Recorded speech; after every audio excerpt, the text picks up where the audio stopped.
দুবাইতে যখন আপনারা আসবেন প্রথমবার ২ বছর থাকে ভিসার মেয়াদ।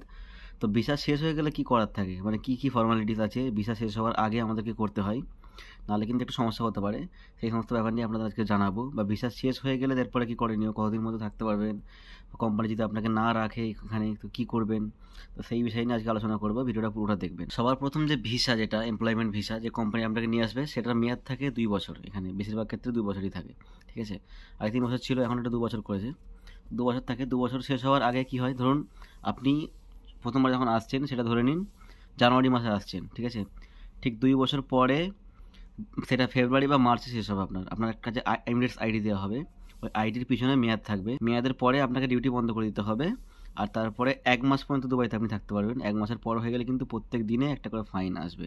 তো সেটা কোম্পানি পুরো রেসপন্সিবল নেয়। ২ বছর হয়ে গেলে যখনই আপনার ভিসার মেয়াদ শেষ হয়ে আসবে কোম্পানিতে চাইবেন ভালোভাবে পারফরমেন্সটা যেন পুরোপুরি থাকে। কারণ যেহেতু বাংলাদেশের ভিসা এখন বন্ধ, ইন্ডিয়ার তো কোনো ব্যাপার নয়, চাইলে ২ বছরের পরে অন্য জায়গায় চেঞ্জ করতে পারবে। তো আমি বাংলাদেশের ব্যাপারটাই বলি আগে এখানে। চেষ্টা করবেন কোম্পানির সঙ্গে একটা ভালো বন্ডিং থাকে, যেন সুপারভাইজার বা ম্যানেজারের সঙ্গে একটা ভালো রকম সম্পর্ক থাকে।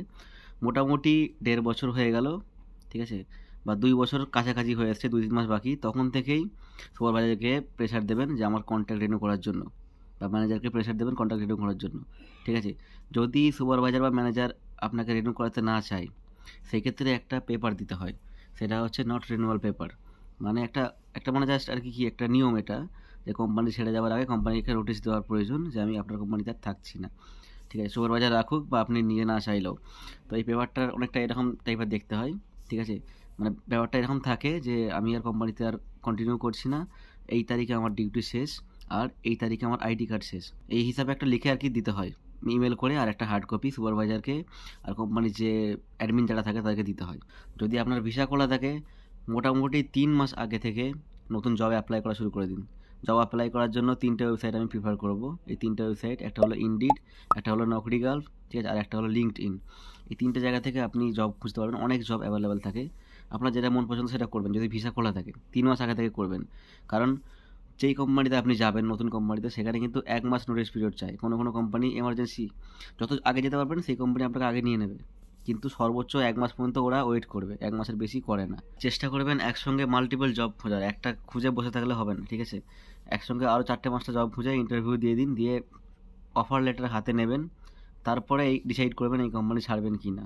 আর যদি ওই সময় করে আপনাদের ভিসা না খোলা থাকে, ঠিক আছে, তাহলে কি করতে হবে? ওই যে বলেছিলাম ফ্রি ভিসা, যেটা অন্য কোম্পানি একটা ভিসা আপনাকে কিনতে হবে অন্য কোম্পানির কাছ থেকে। তো সেই ক্ষেত্রে এই কোম্পানি ছেড়ে আপনি চাইলে আশপাশের লোকজন, একটু সিনিয়র লোককে জোগাড় করে আর ওই ফ্রি ভিসা কিনতে পারেন, কিনে এখানে থাকতে পারেন, থেকে কাজ করতে পারেন।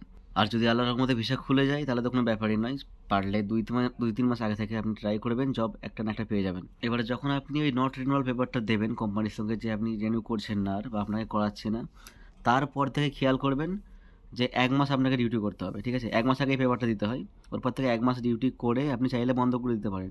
কোম্পানি আপনাকে কিন্তু আটকাবে না। চাইলে আপনি এর বেশিও করতে পারেন। যতদিন পর্যন্ত আপনার আইডির মেয়াদ আছে ততদিন পর্যন্ত করতে পারেন।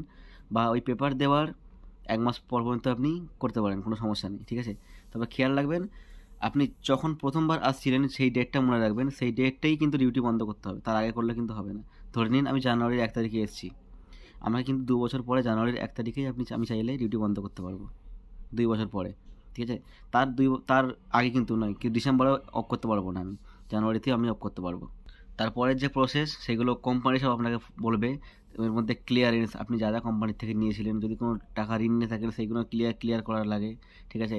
তারপর যে সমস্ত মানে কোম্পানি আপনাকে ফেসিলিটি দিয়েছিল, ধরুন ইউনিফর্ম, শুজ, ঠিক আছে, এই সমস্ত জিনিস বা ইউটেন্সিলস যেগুলো কাজের ক্ষেত্রে ইউজ করা হয়, সেইগুলো কোম্পানিকে দায়িত্ব বুঝে দিয়ে দিতে হবে আপনাকে ক্লিয়ার করে। তো এইটাকেই বলা হয় ক্লিয়ারেন্স। এই ক্লিয়ারেন্স করার পরে কিছুদিন আপনাকে রুমে হয়তো বসে থাকতে হতে পারে, ১ সপ্তাহ বা এরকম ৩-৪ দিন বসিয়ে রাখার পরে কোম্পানি আপনাকে ডেকে এবারে যে হিসাবপত্র সেগুলো আপনাকে দিয়ে দেবে। সব কিছু ক্লিয়ার করার পরে কোম্পানি আপনাকে নো অবজেকশন এনওসি দিয়ে দেবে। এই এনওসিটাই সবচেয়ে ইম্পর্টেন্ট, যেটা অন্য জায়গায় কাজ করার ক্ষেত্রে কাজে লাগে। সেটা আপনার যদি ভিসা খোলা না থাকে আপনি চাইলে ফ্রি ভিসা লাগান, এনওসিটা কিন্তু কাজে লাগবে।